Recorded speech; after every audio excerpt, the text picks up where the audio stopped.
You are to drive out every error, for you are a servant of the truth.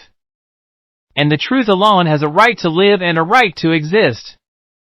And in fighting this lawful warfare, you may expect that the right arm of the Most High God, the possessor of heaven and earth, will be bared, that he may show himself strong on behalf of all those who are valiant for his truth and for his name. Fear not, the battle is not yours, but God's. You go not a warfare at your own charges, and though hell may roar as it will, and earth be all in arms, and your own heart may fail you, and your flesh, when you take counsel with it, may make you feel a coward, yet say, in the name of God will I destroy them, go forward and conquer. They compass me about like bees, said David, yeah, like bees they compass me about. But in the name of God will I destroy them, and what David did you shall do through David's God. Yet more, the Christian is engaged in a conflict in which he walks by faith and leans upon God, but yet it is a conflict in which he uses all means, calls in all lawful assistance, and exerts himself with all vigor and speed. Abram did not sit still and say, well, God will deliver Lot, he has promised to keep his servants as the apple of his eye. No, that is not faith, that is foolish presumption.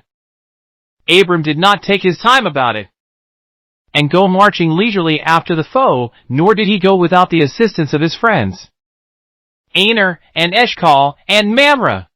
So the Christian, if he sees any method by which he may be assisted in overcoming sin, or promoting truth, uses it with wisdom and discretion.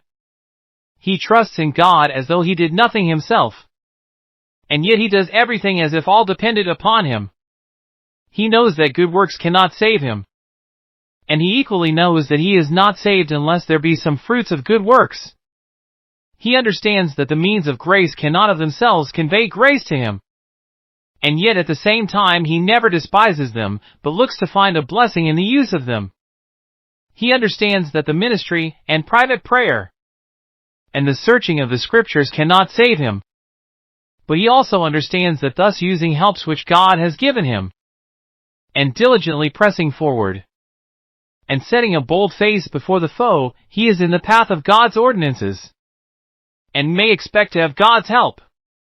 And do observe, dear friends, yet again, that Abram marching on thus with activity, and using discretion, by attacking his enemies at night rather than by day, did not cease until he had gained a complete victory over them.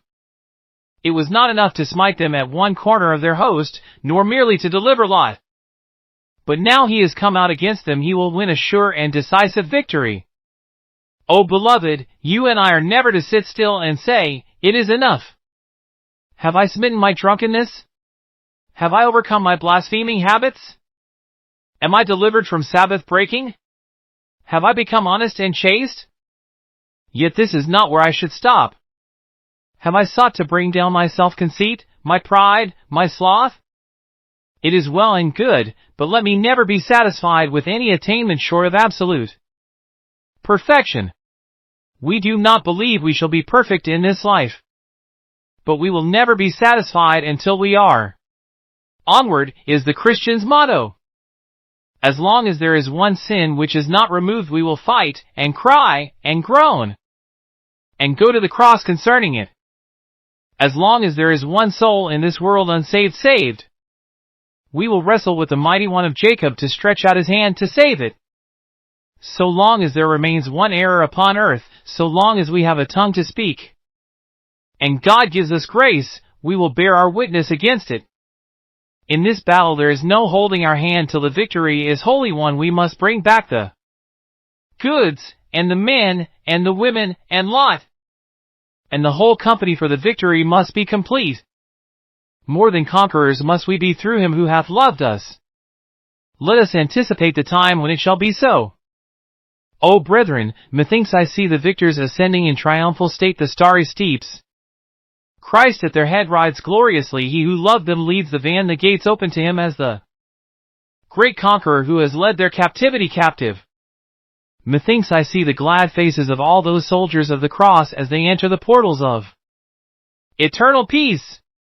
I ask them whence their victory came. They with united breath ascribe their conquest to the Lamb, their triumph to his death. See then, beloved, here you are this morning soldiers, you are to fight by faith in God. However tremendous the power of your adversaries, you are not to fear since God is with you. You are to fight, using discretion as your armor bearer. But you are also to couple this with perseverance, continuing faithful to the end. For only those who overcome shall sit upon the throne of God forever. We have thus perhaps said enough concerning this first point. And now, may the Holy Spirit bedew with His holy influences while we talk of the second.